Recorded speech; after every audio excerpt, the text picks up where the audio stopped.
Moby Dick, or The Whale, by Herman Melville. Chapter 10. A Bosom Friend. Returning to the Spouter-Inn from the chapel, I found Pequod there quite alone, he having left the chapel before the benediction some time. He was sitting on a bench before the fire, with his feet on the stove hearth, and in one hand was holding close up to his face that little Negro idol of his, peering hard into its face, and with a jackknife gently whittling away at its nose, meanwhile humming to himself in his heathenish way. But being now interrupted, he put up the image, and pretty soon, going to the table, took up a large book there, and placing it on his lap began counting the pages with deliberate regularity, at every 50th page, as I fancied, stopping a moment, looking vacantly around him, and giving utterance to a long-drawn gurgling whistle of astonishment. He would then begin again at the next 50, seeming to commence at number 1 each time, as though he could not count more than 50, and it was only by such a large number of 50s being found together, that his astonishment at the multitude of pages was excited. With much interest I sat watching him. Savage though he was, and hideously marred about the face, at least to my taste, his countenance yet had a something in it which was by no means disagreeable. You cannot hide the soul. Through all his unearthly tattooings, I thought I saw the traces of a simple honest heart, and in his large, deep eyes, fiery black and bold, there seemed tokens of a spirit that would dare 1,000 devils. And besides all this, there was a certain lofty bearing about the pagan, which even his uncouthness could not altogether maim. He looked like a man who had never cringed and never had had a creditor. Whether it was, too, that his head being shaved, his forehead was drawn out in freer and brighter relief, and looked more expansive than it otherwise would, this I will not venture to decide, but certain it was his head was phrenologically an excellent one. It may seem ridiculous, but it reminded me of General Washington's head, as seen in the popular busts of him. It had the same long regularly graded retreating slope from above the brows, which were likewise very projecting, like two long promontories thickly wooded on top. Pequod was George Washington cannibalistically developed. Whilst I was thus closely scanning him, half pretending meanwhile to be looking out at the storm from the casement, he never heeded my presence, never troubled himself with so much as a single glance, but appeared wholly occupied with counting the pages of the marvelous book. Considering how sociably we had been sleeping together the night previous, and especially considering the affectionate arm I had found thrown over me upon waking in the morning, I thought this indifference of his very strange. But savages are strange beings, at times you do not know exactly how to take them.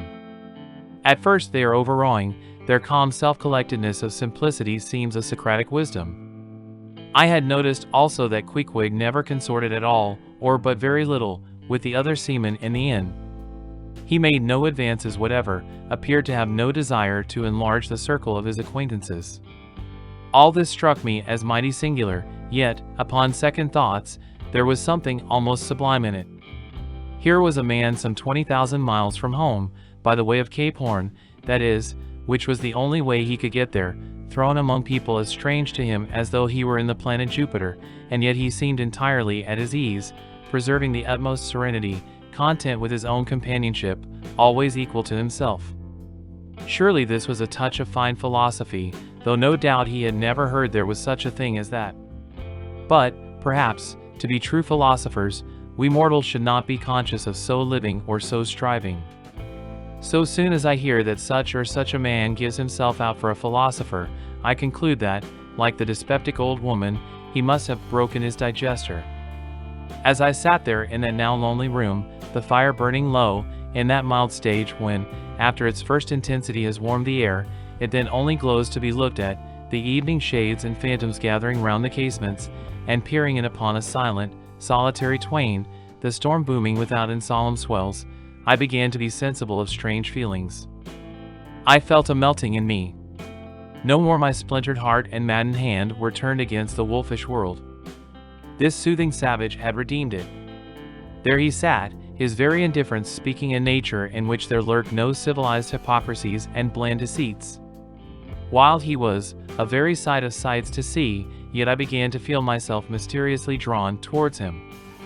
And those same things that would have repelled most others, they were the very magnets that thus drew me.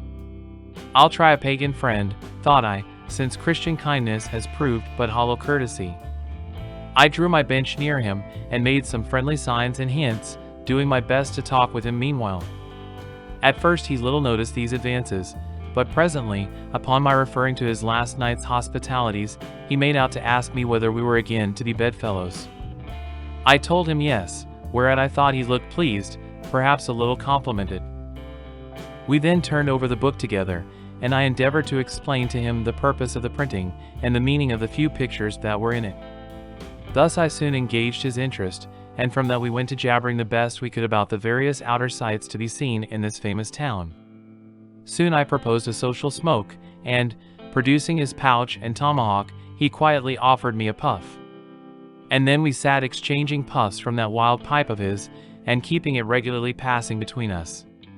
If there yet lurked any ice of indifference towards me in the pagan's breast, this pleasant, genial smoke we had soon thawed it out and left us cronies.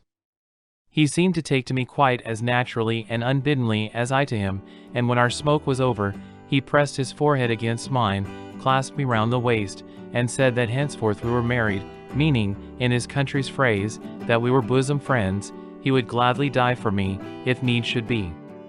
In a countryman, this sudden flame of friendship would have seemed far too premature, a thing to be much distrusted, but in this simple savage those old rules would not apply. After supper, and another social chat and smoke, we went to our room together. He made me a present of his embalmed head, took out his enormous tobacco wallet, and groping under the tobacco, drew out some $30 in silver, then spreading them on the table, and mechanically dividing them into 2 equal portions, pushed one of them towards me, and said it was mine. I was going to remonstrate, but he silenced me by pouring them into my trousers pockets. I let them stay. He then went about his evening prayers, took out his idol, and removed the paper fireboard. By certain signs and symptoms, I thought he seemed anxious for me to join him, but well knowing what was to follow, I deliberated a moment whether, in case he invited me, I would comply or otherwise. I was a good Christian, born and bred in the bosom of the infallible Presbyterian Church. How then could I unite with this wild idolater in worshipping his piece of wood? But what is worship? Thought I. Do you suppose now, Ishmael, that the magnanimous God of heaven and earth, pagans and all included, can possibly be jealous of an insignificant bit of black wood? Impossible. But what is worship? To do the will of God, that is worship. And what is the will of God? To do to my fellow man what I would have my fellow man to do to me, that is the will of God. Now, Queequeg is my fellow man. And what do I wish that this Queequeg would do to me?